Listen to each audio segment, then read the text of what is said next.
அவர்களே, சுதந்திர போராட்டத்தில் கலந்து கொள்வதற்கு கூட ஆண்களுக்கு தான் அன்று முதல் இன்று வரை உரிமை இருந்தது, சுதந்திரம் இருந்தது.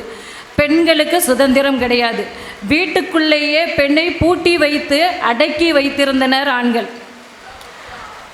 நடுவர் அவர்களே, சொல்லுங்க. இப்போ நாட்டை ஆள்றது யாரு? ஒரு ஆண் தானே.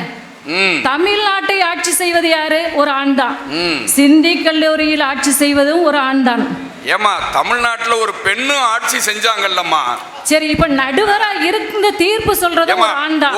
போர்க்களத்துல ஆண்கள் தான் போனாங்கன்னு நீங்க முழு பூசணிக்காய சோத்துக்கலாம். விரல் விட்டு எண்ணக்கூடிய அளவிற்கு தான் பெண்கள் இடம் பெற்றிருந்தார்கள். ஒரு செய்தி உங்களுக்கு தெரியுமாம்மா? விரல் விட்டு எண்ணக்கூடியவங்களா இருந்தாலும் அவங்க தான் இமயத்தினுடைய உச்சியில நிக்கிறாங்க.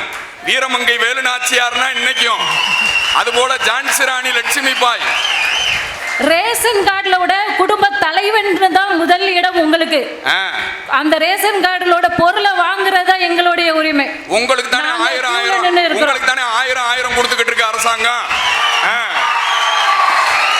நடுவர் அவர்களே, தன்னுடைய காதலிக்காக ஒரு தாஜ்மஹாலை கட்டுவதற்கு ஒரு ஆணுக்கு தான் உரிமை இருந்தது, சுதந்திரம் இருந்தது. தன்னுடைய வாழ்க்கையை தேர்ந்தெடுப்பதற்கு ஒரு பெண்ணுக்கு சுதந்திரம் இல்லை. திருநெல்வேலியில் நடந்த கொலை வழக்கு உங்களுக்கு ஞாபகம் வரட்டும்.